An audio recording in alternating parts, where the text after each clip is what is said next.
Good morning. Naghihiwa ako ngayon ng dog food ko. Ayan. Kidney ng baboy yan. Tapos, eto na yung finished product. Ang gagawin lang natin dyan ay ganito. Kailangan lang nating hiwain sila into pieces.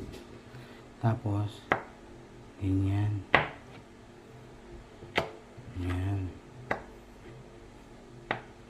Mahirap pala maghiwa pag isang kamay lang. Ano kayang gagawin ko para mahiwa ko to na maayos na makikita dalawang kamay ko?